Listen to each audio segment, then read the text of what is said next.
Hey guys, welcome back. I missed you. Happy Friday. Yay! We're back to do our read aloud. A really quick shout out for kiddos working their brain muscles and doing their work. I'm so proud of you.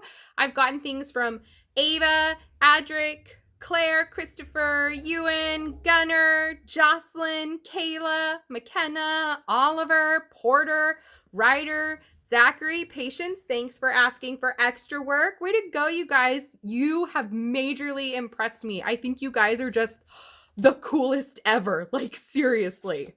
All right, back to our story because I know that's what you really want to get to. Okay, so we've been reading Frindle, and this book is about Nick, and he's in 5th grade. He's starting 5th grade, and he is talking about his English teacher, Miss Granger. And we get to see what happens in this next chapter called The Question. Here we go. You might hear my son Phono in the background. He's enjoying talking. All right, here we go. Chapter 3, The Question. The first day of school was always a get-acquainted day. Books were passed out, and there was a lot of chatter. Everyone asked, "What did you do over the summer?" Periods 1 through 6 went by very smoothly for Nick, but then came period 7, Mrs. Granger's class. Was all business. In 5th grade, you'll get to practice this so that you're ready for middle school and then high school. But in middle school and high school, you get to move around to different classes, and they call them periods. Usually you have 6. I had 6 different classes when I was in middle school and high school, and it was great because then I got to do a variety of things, and I got to add electives, things that I was interested in, like teaching. I got to do some education classes in high school, which was, I think, pretty cool. So that's what he's talking about when he's talking about these different periods, and Mrs. Granger's was period 7. The first thing they did was take a vocabulary pretest to see how many of the 35 words for the week the kids already knew. Tremble, circular, orchestra, the list went on and on. Nick knew most of them. Then there was a handout about class procedures. After that, there was a review paper about cursive writing, and then there was a sample sheet showing how the heading should look on every assignment. No let-up for 37 minutes straight. Ugh. Nick was an expert at asking the delaying question, also known as the teacher stopper or the guaranteed time waster.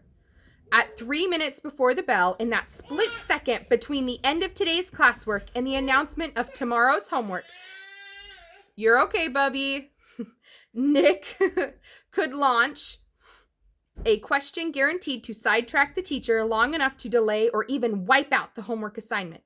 Timing was important, but asking the right question, that was the hard part. Questions about stuff in the news, questions about the college the teacher went to, questions about the teacher's favorite book or sport or hobby. Nick knew all of the tricks, and he had been very successful in the past. Here he was in 5th grade, near the end of his very first language arts class with Miss Granger, and Nick could feel a homework assignment coming the way a farmer can feel a rainstorm. Mrs. Granger paused to catch her breath, and Nick's hand shot up. She glanced down at her seating chart, then looked up at him. Her sharp gray eyes were not even turned up to half power. "Yes, Nicholas?" "Mrs. Granger, you have so many dictionaries in this room, and that huge one especially. Where did all those words come from? Did they just get copied from other dictionaries? It sure is a big book." It was a perfect thought grenade. Kapow! Several kids smiled, and a few peeked at the clock. Nick was famous for this, and the whole class knew what he was doing. Unfortunately, so did Mrs. Granger. She hesitated a moment and gave Nick a smile that was just a little too sweet to be real. Her eyes were the color of a thundercloud. "Why, what an interesting question, Nicholas. I could talk about that for hours, I bet." She glanced around the classroom. "Do the rest of you want to know, too?" Everyone nodded yes. "Very well, then. Nicholas, will you do some research on that subject and give a little oral report to the class? If you find out the answer yourself, it will mean so much more than if I just told you.